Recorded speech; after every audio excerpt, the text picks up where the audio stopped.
20 years of civil war. There's nothing simple about it. This is bigger now. Chemical weapons have fallen into terrorist hands.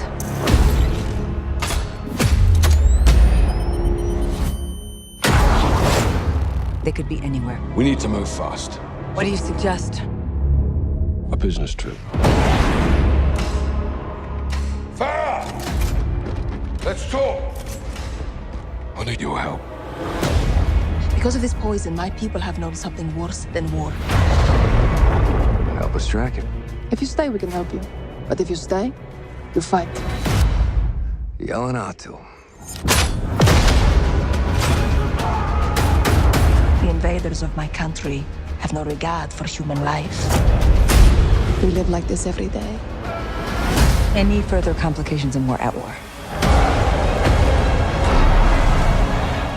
We're breaking through now. We need a new extraction point fast. Save yourself, daughter. Join us. I lead soldiers. You train killers. But we are all killers here, no? How about you, Captain?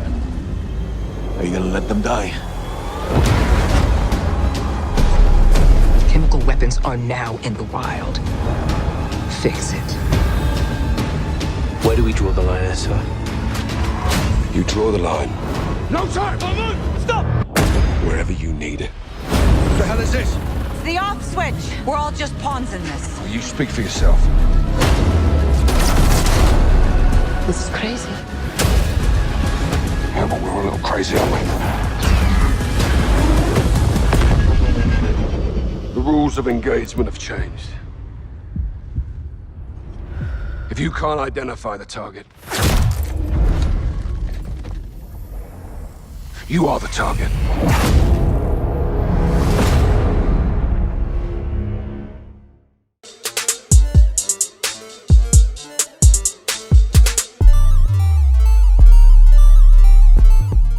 Was good with y'all? It's your boy AD, and to be honest, even though the story for Modern Warfare was great, the multiplayer maps, on the other hand, still needs some work as the gameplay is as solid as it's ever been. Now, for those that don't know what Call of Duty Modern Warfare is, it's a first-person shooter video game developed by Infinity Ward and published by Activision. This game came out August 23rd, 2019 on the PlayStation 4, Xbox One, and Microsoft Windows. I'm surprised to see the Nintendo Switch left off because I would think Modern Warfare is the perfect game to have playable on the Switch. But this video is going to be an analytic review, meaning that this is solely my opinion based on key plot points and mechanics that stood out to me. But before we get more into Modern Warfare, make sure to leave a like, comment, and subscribe if you enjoyed the video, while also sharing this to help my channel grow. So getting into the story, the main focus of the story is on this toxic gas being used by the Russian army. And it starts off with US trying to take back that toxic gas. Some of the key takeaways that I had playing throughout the campaign is the terrorist attacks, and US battling the terrorists in London really just stood out as one of the best parts in the game just because of the scenery. And then another thing I took away is that one of the main characters in the game is Price, and he's really the MVP of the whole story because you just follow him around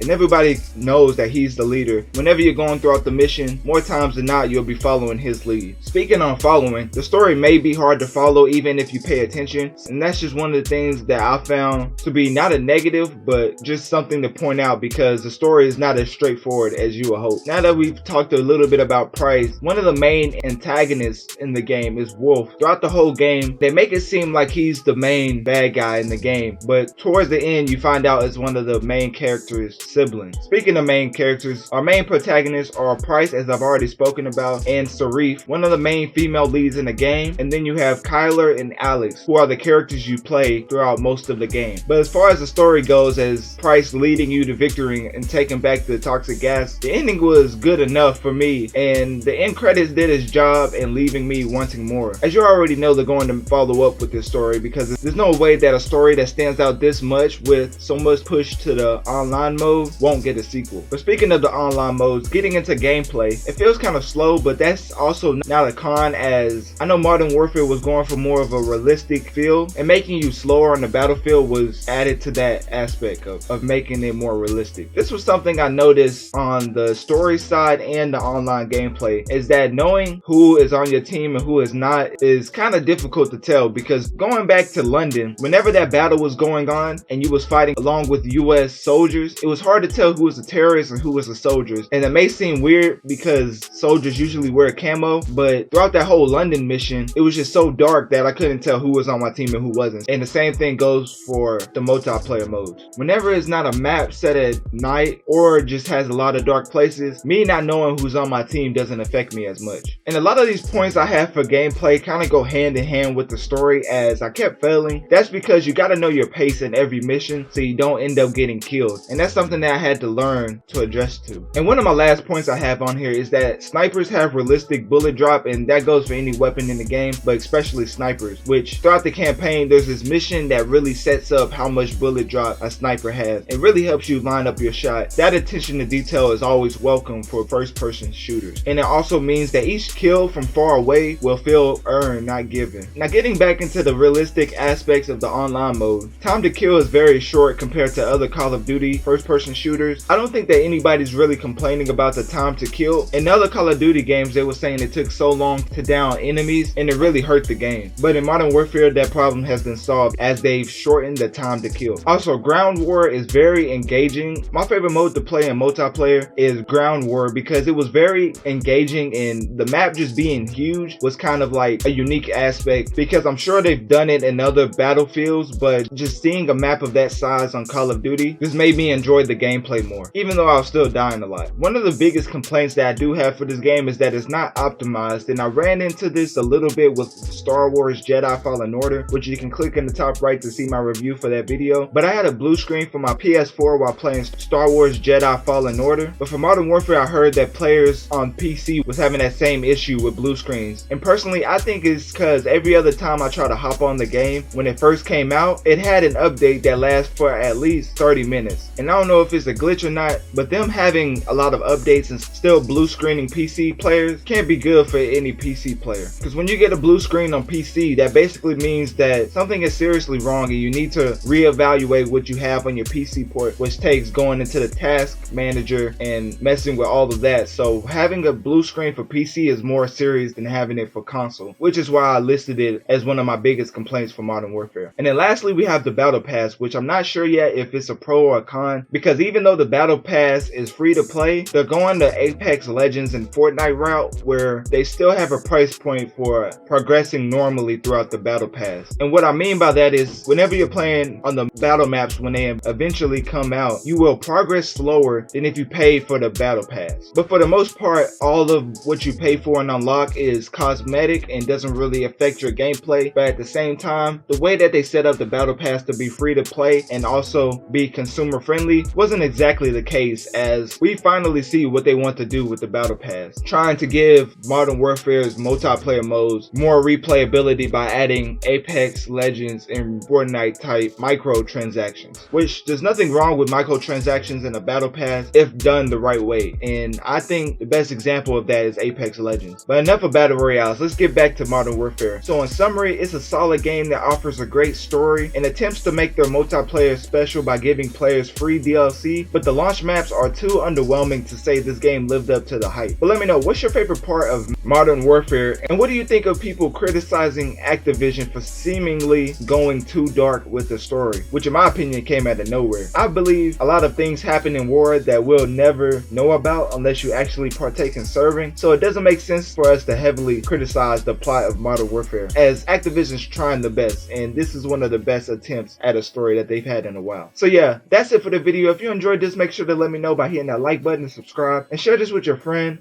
neighbor, dog, or just send this to the person across the street yelling "going dark" whenever walking up a flight of stairs, because without them this wouldn't be possible. And with that, I'm out.